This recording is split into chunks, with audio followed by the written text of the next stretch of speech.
हर घर में जल कैसे पहुंचे, हर घर को जल कैसे मिले, पीने का शुद्ध पानी कैसे मिले। और इसलिए आज मैं लाल किले से घोषित करता हूं कि हम आने वाले दिनों में जल जीवन मिशन को लेकर के आगे बढ़ेंगे।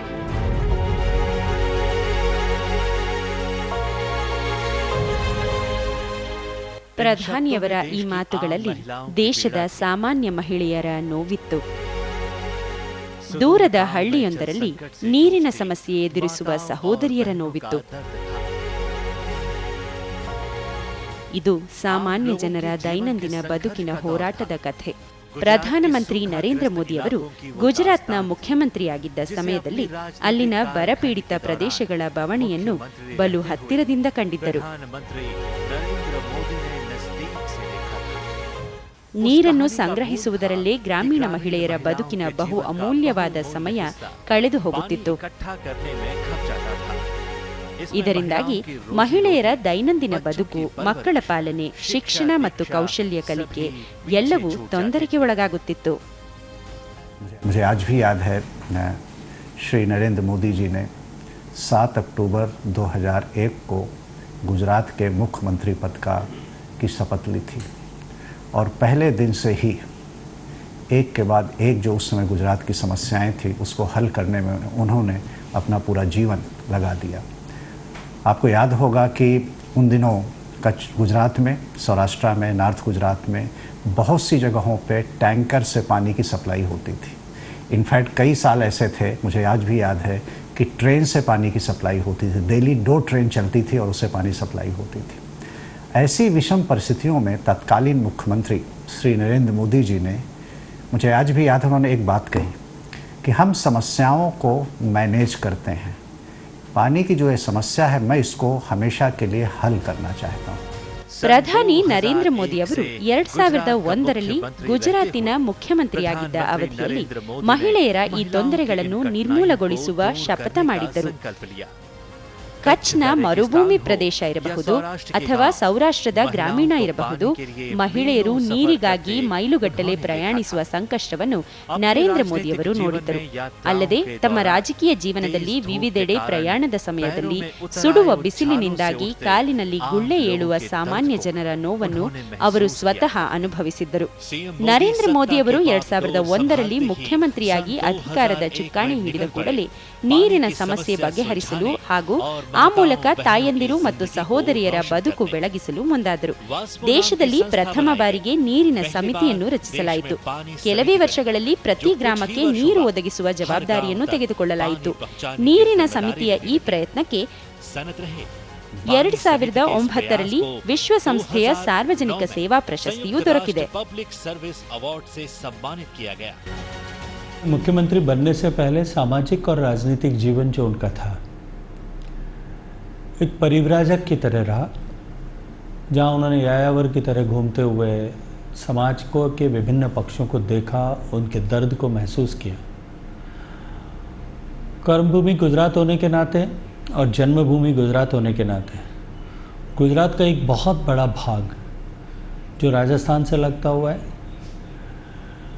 उस भूभाग की भौगोलिक परिस्थितियां, पानी की कमी और पीने के पानी की पूरी उपलब्धता न होने के कारण से समाज पर पड़ने वाले उसके दुष्प्रभाव, महिलाओं के जीवन में उसके कारण से होने वाली कठिनाई को बहुत करीब से देखा था, उस दर्द को महसूस किया था। ಗುಜರಾತಿನ ನವಸಾರಿ, ಭುಜ್, ಸೌರಾಷ್ಟ್ರ, ಸೂರತ್ ಜಿಲ್ಲೆಗಳ ಹಲವು ಪ್ರದೇಶಗಳಲ್ಲಿ ವಾರಕ್ಕೊಮ್ಮೆ ನೀರು ಪೂರೈಕೆಯಾಗುತ್ತಿತ್ತು. ಇಂದೂ ಸಹ ಗುಜರಾತ್ ಆ ಸಂಕಷ್ಟಮಯ ಬದುಕನ್ನು ಮರೆತಿಲ್ಲ. ಮಹಿಳೆಯರು ನೀರಿಗಾಗಿ ರಾತ್ರಿಯ ವೇಳೆ ಬಾವಿಯ ಬಳಿ ಉದ್ದವಾದ ಸರತಿ ಸಾಲಿನಲ್ಲಿ ನಿಲ್ಲಬೇಕಿತ್ತು. ಆ ವೇಳೆಯಲ್ಲಿ ಒಬ್ಬರೇ ಬಾವಿಗೆ ತೆರಳುವ ಅಪಾಯದ ಜೊತೆಗೆ ಆತಂಕವೂ ಇತ್ತು. ಬಟ್ಟೆ ತೊಳೆಯಲು ಮಹಿಳೆಯರು ಹರಸಾಹಸ ಮಾಡಬೇಕಿತ್ತು. ಆ ಗ್ರಾಮಗಳ ಮಹಿಳೆಯರ ನಡುವಿನ ಎಲ್ಲ ಜಗಳಗಳು ನೀರಿನೊಂದಿಗೆ ತಳುಕು ಹಾಕಿಕೊಂಡಿದ್ದವು. ಭಟ್ಗಾಮಿ ಜನರು ತಮ್ಮ ಅನುಭವವನ್ನು ಹೇಳುತ್ತಾರೆ. 2000ರಲ್ಲಿ ನೀರು ಸರಬರಾಜು ಮತ್ತು ಒಳಚರಂಡಿ ಮಂಡಳಿ ಭಟ್ಗಾಂಗೆ ಭೇಟಿ ನೀಡಿದಾಗ ಹಳ್ಳಿಯ ಮಹಿಳೆಯರು ದೂರು ನೀಡುವ ಮೂಲಕ ಸ್ವಾಗತಿಸಲು ಸಿದ್ಧರಾದರು. ಆದರೆ ನಂತರ ಭಟ್ಗಾಂನ ಪ್ರತಿ ಮನೆಗೆ ನೀರು ಒದಗಿಸಲು ಸುಮಾರು 24 ಲಕ್ಷ ರೂಪಾಯಿ ಬಜೆಟ್ ಸಿದ್ಧಪಡಿಸಲಾಯಿತು.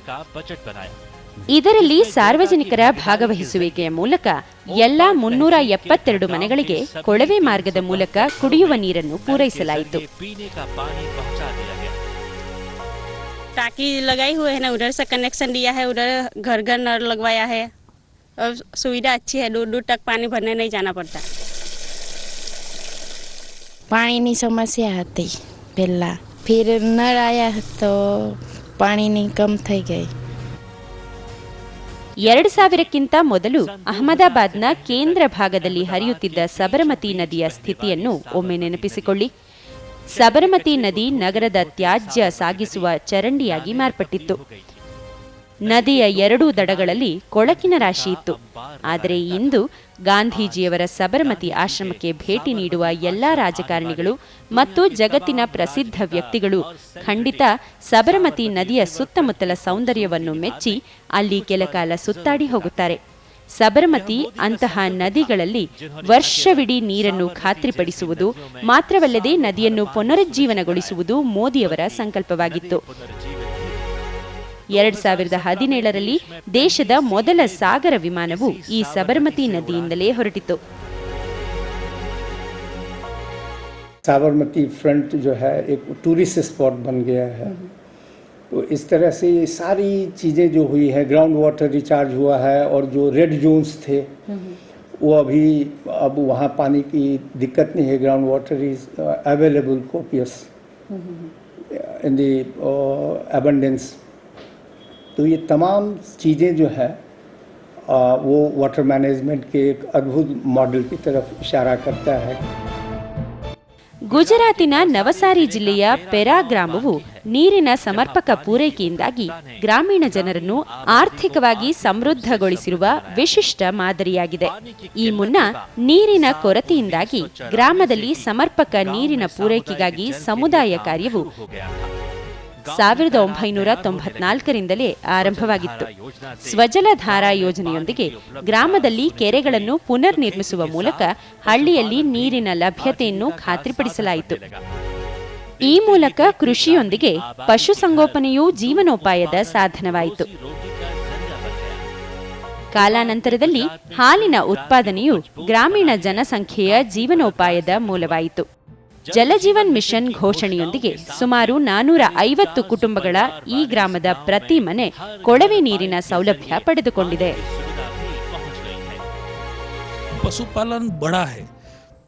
पानी उपलब्ध होने से, पानी मिलने से, टाइम से पानी मिलने से लोगों ने खेती के साथ दूसरा व्यवसाय जो पसंद किया वो पशुपालन है. और पशुपालन के माध्यम से उन्होंने एक दूसरी आमदनी इनकम डेवलप की है और जो उसके घर खर्च में उनको मदद करती है और जो खेती की किसानी की जो आमदनी होती है वो उनके पास जमा रहती है. ಪ್ರಧಾನಮಂತ್ರಿ ನರೇಂದ್ರ ಮೋದಿಯವರು ನೀರಿನ ಸಂಕಷ್ಟವನ್ನು ಉಲ್ಲೇಖಿಸಿ ಸರ್ಕಾರವು ಜಲಜೀವನ್ ಮಿಷನ್ ಆರಂಭಿಸಿರುವುದಾಗಿ ಘೋಷಿಸಿದರು. ಈ ಯೋಜನೆಯ ಮೂಲಕ ದೇಶದ ಪ್ರತಿಯೊಂದು ಮನೆಗೂ ನೀರು ಪೂರೈಕೆ ಹಾಗೂ ಪ್ರತಿ ಜಮೀನಿಗೆ ನೀರು ಒದಗಿಸುವುದನ್ನು ಖಾತ್ರಿಪಡಿಸಲಾಯಿತು.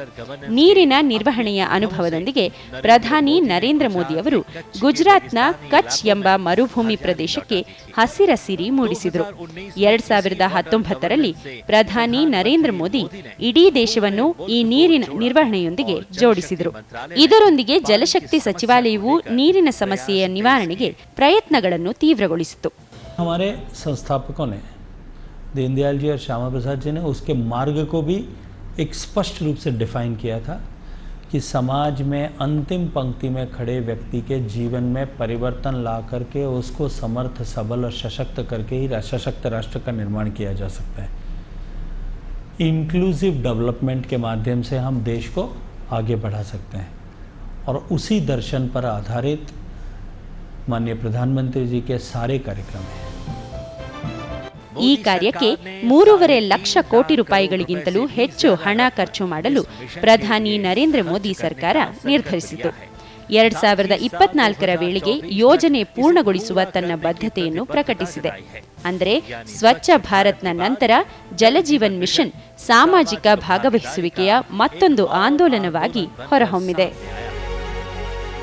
शहर से बिलोंग करती हूँ और बाय चांस मेरी जो शादी है एक गांव में हो गई और गांव में आने के बाद मुझे पता लगा कि लोगों की कैसी मारामारी थी पानी को लेकर। 2002 में मेरी शादी थी और उस टाइम पे मैंने इस चीज़ को फेस किया था। मटका लेकर जाना, महिलाओं का आपस में गाली गलौज, लड़ना, लाइन लगाना और दूर कुओं से पानी लेकर आना, पीने का अलग पानी लेकर आना, घर में कपड़े धोने का अलग पानी लेकर आना, इन सब चीज़ों की बहुत ज़्यादा दिक्कत थी।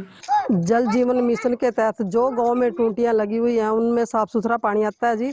और जो पहले दिक्कत थी कि रात को औरतें 2-2 घंटे 4-4 घंटे लाइन में लगी रहती थी, उसके लिए अब संकट दूर हो गया। औरतों का जी अब सुबह शाम 3 टाइम पानी आता है जी। पहले पानी की बहुत समस्या होती थी, खेत जाना पड़ता था, कुएं से लाना पड़ता था, मम्मी वगैरह बहुत परेशान होती थी। अब जल जीवन मिशन के कारण घर घर पानी पहुंच रहा है और पानी पाइपलाइन लग गई है तो पानी भी पर्याप्त आ जाता है।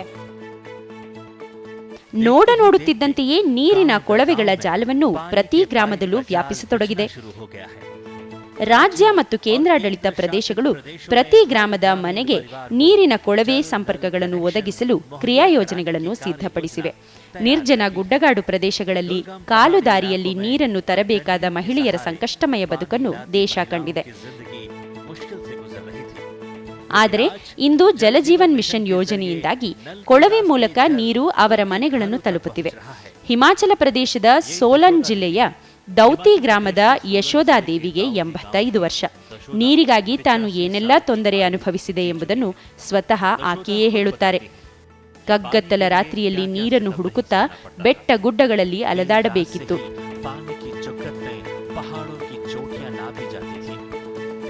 ಒಂದಿಷ್ಟು ಗುಟುಕು ನೀರು ಕುಡಿದು ದಣಿವಾರಿಸಿಕೊಳ್ಳಲು ಸಾಕಷ್ಟು ಅಲೆದಾಡಬೇಕಿತ್ತು. बहुत दूर से लेते थे, रात को भी नींद नहीं आनी, कहीं बावड़ी में मिल जाए 2 बजे 3 बजे 4 बजे उठ के मिट्टी के बर्तन, फटे हुए बर्तन, पानी नाले में मिलता था। पर अब तो जितना मर्जी उतना खींचते, कपड़े रोज धोती है। हमारे तो 1 हफ्ते में धोने पड़ते थे कपड़े भी, फिर लगता था टाइम खड्ड में जाने को। आज की तारीख में हिमाचल प्रदेश जो है पूरे देश भर में जल जीवन मिशन में हर घर को नल और नल में शुद्ध जल, ये इस अभियान के साथ हम आगे बढ़ रहे हैं। और हिमाचल प्रदेश वैसे प्रदेशों में से है जहाँ जो केंद्र ने जो अच्छा काम करने वाले प्रदेशों के लिए जो इंसेंटिव रखे थे, उस इंसेंटिव की सारी जो किस्तों को हमने जो है हिमाचल प्रदेश ने अवेल किया है। ದೂರದ ಈಶಾನ್ಯ ರಾಜ್ಯಗಳಲ್ಲಿ ಕೂಡ ನೀರಿನ ತೊಂದರೆಗಳು ಕಡಿಮೆಯೇನಿರಲಿಲ್ಲ. ನೀರಿಗಾಗಿ ಪರ್ವತಗಳ ಒಂದು ತುದಿಯಿಂದ ಇನ್ನೊಂದು ಶಿಖರಕ್ಕೆ ಏರಬೇಕಿತ್ತು. ಆದರೆ ಇಂದು ಚಿತ್ರಣ ಬದಲಾಗಿದೆ. ಜಲಜೀವನ ಮಿಷನ್ನಲ್ಲಿ ಈಶಾನ್ಯ ರಾಜ್ಯಗಳು ತಮ್ಮ ಗುರಿ ಸಾಧಿಸಿವೆ. ಅರುಣಾಚಲ ಪ್ರದೇಶದಲ್ಲಿ ಇದೇ ರೀತಿಯ ವಿಶಿಷ್ಟ ಮಾದರಿಗಳನ್ನು ಕಾಣಬಹುದು.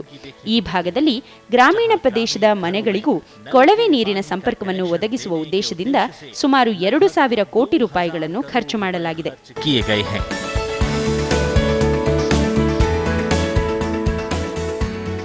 जहां तक पूर्वोत्तर राज्यों का प्रश्न है, सिक्किम मैंने आपके सामने उदाहरण रखा कि सिक्किम में लगभग 80% घरों तक पीने का पानी पहुंच चुका है। लेकिन सिक्किम के अतिरिक्त भी 7 पूर्वोत्तर राज्य, असम जो मैंने कहा कि जहां अभी चुनौती बड़ी है, लेकिन शेष बचे हुए 6 राज्यों में से 6 राज्यों में बहुत उत्कृष्ट प्रदर्शन किया है. ಅಂಕಿಅಂಶಗಳ ಅನುಸಾರ 2019ರ ಆಗಸ್ಟ್ 15ರ ಒಳಗೆ ದೇಶದ 19 ಕೋಟಿ ಕುಟುಂಬಗಳ ಪೈಕಿ 3.23 ಕೋಟಿ ಕುಟುಂಬಗಳಿಗೆ ಮಾತ್ರ ಕೊಳವೆ ನೀರಿನ ಸೌಲಭ್ಯವಿತ್ತು. ಆದರೆ ಇತ್ತೀಚಿನ ವರದಿಯ ಪ್ರಕಾರ ಸುಮಾರು 8.16 ಕೋಟಿ ಕುಟುಂಬಗಳು ಕೊಳವೆ ನೀರಿನ ಸೌಲಭ್ಯವನ್ನು ಹೊಂದಿವೆ.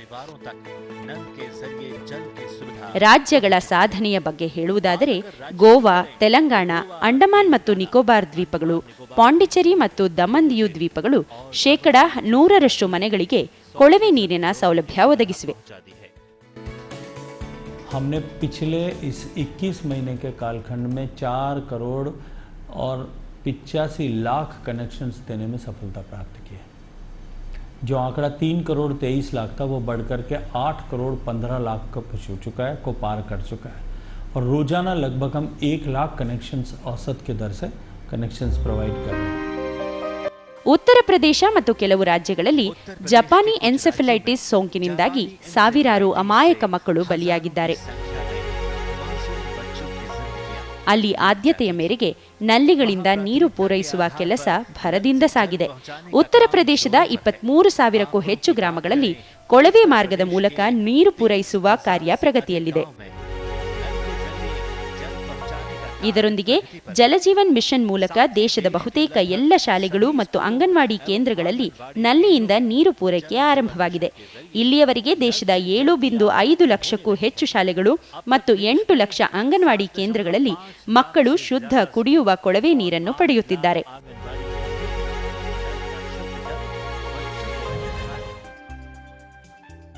हमें स्कूल जाने में भी काफ़ी दिक्कत आती थी क्योंकि पानी भरना होता था तो लेट हो जाते थे स्कूल जाने के लिए, तो घर वाले कहते थे पानी भर के लाओ, तो वो लाने के चक्कर में हमारा स्कूल मिस हो जाता था. इस वजह से हमारी पढ़ाई भी काफ़ी ज़्यादा ख़राब हो रही थी. और अब जो है हमारे घर में नल का लग चुका है, 2 टाइम पानी आ रहा है सुबह शाम. हमें पानी लेने के लिए काफ़ी दूर दूर तक जाना पड़ता था, कभी दरिया में, कभी बोली में, कभी कहीं हमें जाना पड़ता था, तो हमें बहुत परेशानी हुआ करती थी. लेकिन हमारे घर में कोई अगर गेस्ट भी आ जाए ना, हमें सबसे पहले बस यही टेंशन थी हम पानी की मैनेजमेंट कैसे करें. चलो पानी तो लाना हमारी मजबूरी है, हमें तो जाना ही है, लेकिन कई बार हमें डर भी लगता था रास्ते में कि अब शाम हो चुकी है, कैसे हम जाएं. ನಾವು ಹಿಂದುಳಿದ ಜಿಲ್ಲೆಗಳ ಬಗ್ಗೆ ಹೇಳುವುದಾದರೆ ಮಹತ್ವಾಕಾಂಕ್ಷಿ ಜಿಲ್ಲಾ ಕಾರ್ಯಕ್ರಮದ ಅಡಿಯಲ್ಲಿ 117 ಜಿಲ್ಲೆಗಳಲ್ಲಿ ಜಲಜೀವನ್ ಮಿಷನ್ ಪ್ರಮುಖ ಪಾತ್ರ ವಹಿಸಿದೆ. ಜಲಜೀವನ್ ಮಿಷನ್ ಘೋಷಣೆಯ ಸಮಯದಲ್ಲಿ ಕೇವಲ 7% ಮನೆಗಳಿಗೆ ಮಾತ್ರ ಕೊಳವೆ ನೀರಿನ ಪೂರೈಕೆಯ ಲಭ್ಯವಿತ್ತು. ಇತ್ತೀಚಿನ ಮಾಹಿತಿಯ ಪ್ರಕಾರ 31.37% ಕುಟುಂಬಗಳು ಕೊಳವೆ ನೀರಿನ ಪೂರೈಕೆ ಪಡೆದಿವೆ. पहले बहुत परेशान थे पानी में, कम से कम 10-15 साल पहले से, जिसके बाद में नल पे आते थे बहुत गंदा पानी रहता था वहाँ. अब जल जीवन मिशन से हम बहुत फायदा है और पानी पूरा लाभदायक है. बुंदेलखंड वासियों के लिए वरदान साबित होगी, क्योंकि बुंदेलखंड में पानी की बहुत ज़्यादा कमी. यहाँ गर्मियों में तो ये हालत हो जाती है कि दूर दराज से पानी लाना पड़ता है और ज़मीन में नल भी जवाब दे जाते हैं. इस वजह से अगर ये घर घर योजना जल मिशन तहत के से पहुँच रही है तो वो मेरी समझ में कि ये वरदान साबित होगी बुंदेलखंड के लिए. ಜಲಜೀವನ್ ಮಿಷನ್ ಮೂಲಕ ಸರ್ಕಾರವು ನೀರಿನ ಗುಣಮಟ್ಟ ನಿರ್ವಹಣೆಗೆ ವಿಶೇಷ ಒತ್ತು ನೀಡಿದೆ. ಇದಕ್ಕಾಗಿ ದೇಶಾದ್ಯಂತ 2,000ಕ್ಕೂ ಹೆಚ್ಚು ಪ್ರಯೋಗಾಲಯಗಳನ್ನು ನಿರ್ಮಿಸಲಾಗಿದೆ. ವ್ಯಕ್ತಿಯೊಬ್ಬ ಮನೆಯಲ್ಲೇ ಕುಳಿತು ತನ್ನ ಮನೆಗೆ ಬರುವ ನೀರಿನ ಗುಣಮಟ್ಟವನ್ನು ಪರಿಶೀಲಿಸಬಹುದಾಗಿದೆ. अगर हम चाहें कि हम अपना पानी टेस्ट करना चाहें तो किस तरीके से कर सकते हैं. देखिए ये एक फील्ड टेस्टिंग किट है जो हम गांव में अक्सर लोगों को बांटते हैं अपने कंज्यूमर्स को, ताकि वो अपना पानी खुद टेस्ट कर सके. उसमें क्या होता है, आपके एक निशान बना हुआ है इस फील्ड टेस्टिंग किट में. आपने वहां तक अपना पानी जो ताज़ा पानी है उस पानी को लेके उसको भर के और कहीं अंधेरी जगह पे रखना है जहाँ पे सीधी सनलाइट ना लगे. 48 घंटे तक, 24 से 48 घंटे आप रख सकते हैं. उसके बाद आपने उस पानी को देखना है कि अगर वो पानी पीलेपन पे है तो समझिए आपके पानी में किसी तरह का कोई बैक्टीरिया नहीं है और पानी बिल्कुल सेफ है पीने के लिए. ನಮಾಮಿ ದೇವಿ ನರ್ಮದಾ ಮತ್ತು ನಮಾಮಿ ಗಂಗಾ ಯೋಜನೆಗಳು ಪ್ರಧಾನಮಂತ್ರಿ ನರೇಂದ್ರ ಮೋದಿಯವರ ನದಿಗಳ ಮೇಲಿನ ಅಪಾರ ನಂಬುಗೆಯ ಘೋಷಣೆಗಳಾಗಿವೆ. ನಮಾಮಿ ದೇವಿ ನರ್ಮದಾ ಉದ್ಘಾಟಿಸಿ ಪ್ರಧಾನಿ ನದಿಗಳ ಸಂರಕ್ಷಣೆಗಾಗಿ ಸಾಮಾಜಿಕ ಭಾಗಿದಾರಿಕೆಯನ್ನು ಉತ್ತೇಜಿಸಲು ಯಾತ್ರೆಯನ್ನು ಆರಂಭಿಸಿದರು. ನೆನಪಿರಲಿ, 1960ರ ದಶಕದಲ್ಲಿ ಆರಂಭವಾದ ಸರ್ದಾರ್ ಸರೋವರ ಯೋಜನೆ ಹಲವು ವರ್ಷಗಳ ಕಾಲ ಸ್ಥಗಿತಗೊಂಡಿತ್ತು. ಆದರೆ ನರೇಂದ್ರ ಮೋದಿ ಅವರು ಗುಜರಾತ್ ಮುಖ್ಯಮಂತ್ರಿಯಾದ ಕೂಡಲೇ ಈ ಸವಾಲನ್ನು ಕೈಗೆತ್ತಿಕೊಂಡು ಯೋಜನೆಯನ್ನು ಪೂರ್ಣಗೊಳಿಸಿದರು. ಇಂದು ಸರ್ದಾರ್ ಸರೋವರ ಯೋಜನೆ ಲಕ್ಷಾಂತರ ರೈತರಿಗೆ ವರದಾನವಾಗಿದೆ. मध्य प्रदेश और गुजरात के बीच में जो डिफरेंसेस थे तो उनको सॉर्ट आउट करने के लिए फिर नर्मदा वाटर डिस्प्यूट ट्रिब्यूनल बनाई गई, जिन्होंने फिर इसके जो पैरामीटर्स हैं, जैसे ऊंचाई कितनी होनी चाहिए, उसमें स्टोरेज कितना होना चाहिए, पानी का बंटवारा कैसे होना चाहिए, ये सब उन्होंने डिसाइड करके 1979 में उन्होंने अपना फाइनल डिसीजन दे दिया. ऐसे कामों को करना हमारे फेडरल पॉलिटी में बहुत ज़्यादा चैलेंजेस होते हैं. सरदार सरोवर की अहम भूमिका रही है. आपको मालूम है कि सरदार सरोवर विवादों से घिरा हुआ प्रोजेक्ट था. जी. कई तरह की समस्याएं थी उसमें और इसको जो है वो इसका पूरा होना जल क्षेत्र के लिए एक बहुत बड़ी उपलब्धि है।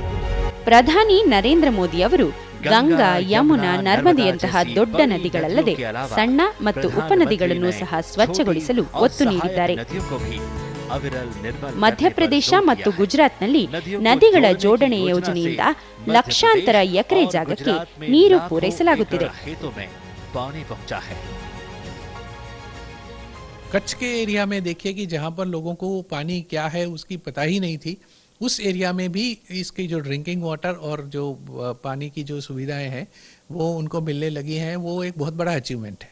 उनका जो ये वाला जो था कि जैसे चेक डैम्स वगैरह बनाने का और जो ये जो उनकी जो स्कीम्स थी वो स्कीम्स में काफ़ी फ़ायदा रहा है, क्योंकि उससे जो खास करके जो सौराष्ट्र और इस तरीके के जो इलाके हैं जहाँ पर कि पानी का बड़ा स्रोत नहीं है, तो वहाँ पर नदियों में चेक डैम बना के कम्युनिटी लेवल पे छोटा छोटा इरिगेशन वगैरह डेवलप करना वो एक अच्छा प्रावधान था और उसके अच्छे फायदे भी दिख रहे हैं. 2014ರಲ್ಲಿ ಸ್ವಚ್ಛ ಭಾರತ್ ಅಭಿಯಾನವನ್ನು ಆರಂಭಿಸಿದಾಗ ಹೆಣ್ಣು ಮಕ್ಕಳು ಮತ್ತು ತಾಯಂದಿರ ಸಮಸ್ಯೆಗಳನ್ನು ಕೊನೆಗೊಳಿಸಲು ಪ್ರಧಾನಿ ತೀರ್ಮಾನಿಸಿದ್ದರು. 2019ರಲ್ಲಿ ದೇಶವು ಬಯಲು ಶೌಚದಿಂದ ಮುಕ್ತವಾಯಿತು. ಅದೇ ಮಾರ್ಗದಲ್ಲಿ ಪ್ರತಿ ಮನೆಯ ಶುದ್ಧ ನೀರಿನ ಕನಸು ಕೂಡ ಪ್ರಧಾನಮಂತ್ರಿಯವರ ಜಲ ಜೀವನ್ ಮಿಷನ್ ಸಂಕಲ್ಪದೊಂದಿಗೆ ಈಡೇರಲಿದೆ. ಇಂದು ನವಭಾರತ ಕೇವಲ ಕನಸು ಕಾಣುವುದಲ್ಲದೆ ಅದನ್ನು ವಾಸ್ತವವನ್ನಾಗಿಸುತ್ತಿದೆ.